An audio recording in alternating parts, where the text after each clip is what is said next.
दोस्तों today's question को पढ़ते हैं। लिखा है an iceberg is floating in the ocean, what fraction of its volume is above the water.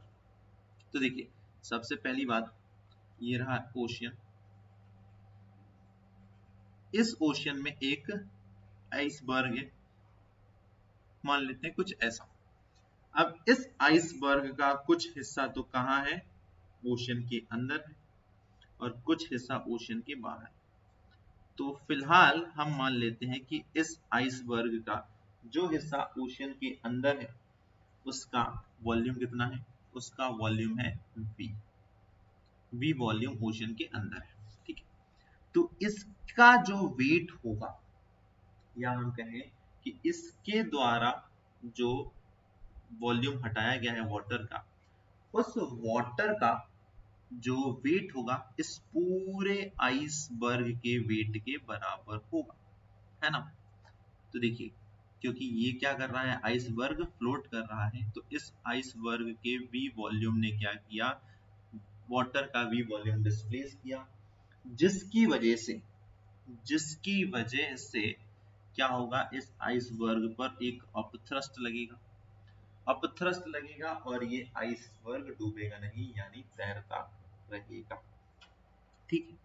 अब इसका डिस्प्लेस वॉल्यूम, यानी हम मान लेते हैं कि पूरे आइसबर्ग का जो वॉल्यूम था वो था v, और इसका dv जो वॉल्यूम है वो इनसाइड द वाटर है।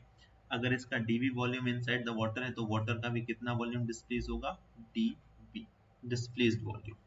तो चलिए इस पर अपथ्रस्ट कितना लगेगा, इस पर लगने वाला अपथ्रस्ट हो जाएगा density of water into displaced volume dv into acceleration due to gravity, ये अपथ्रस्ट होगा।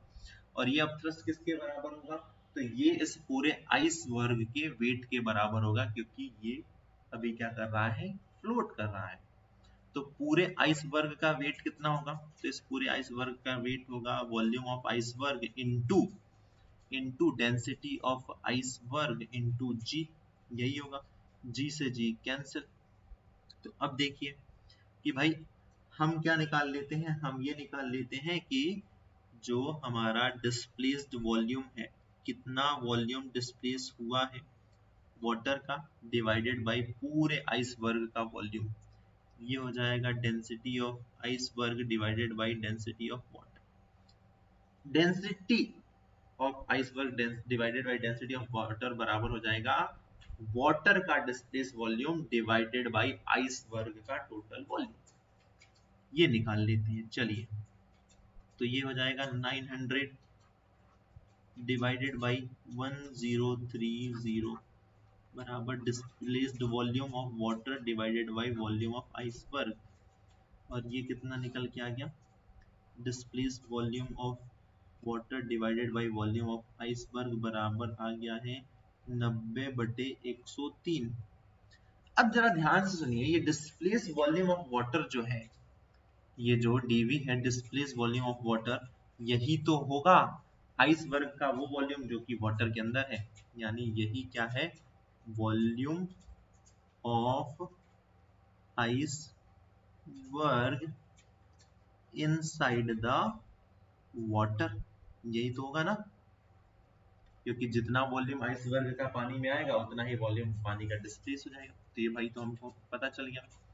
अब देखिए टोटल वॉल्यूम v है, dv अंदर चला गया तो ऊपर कितना बचेगा, तो हम क्या करेंगे, हम v में से dv माइनस कर देंगे, v में से हम dv माइनस कर देंगे, तो फुल वॉल्यूम कितना है भाई, 1 है।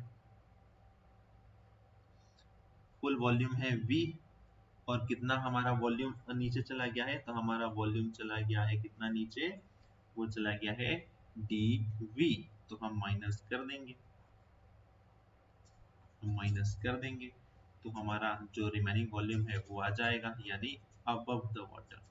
तो इसको हम 1 माइनस 90/103 करेंगे, 103 माइनस 90, ये हो जाएगा 13/103, यानी 13/103 वॉल्यूम जो है आइसबर्ग का वो ऊपर है, एंड 90/103 वॉल्यूम अंदर है, कहाँ, पानी के। तो ऑप्शन बी करेक्ट हो जाएगा।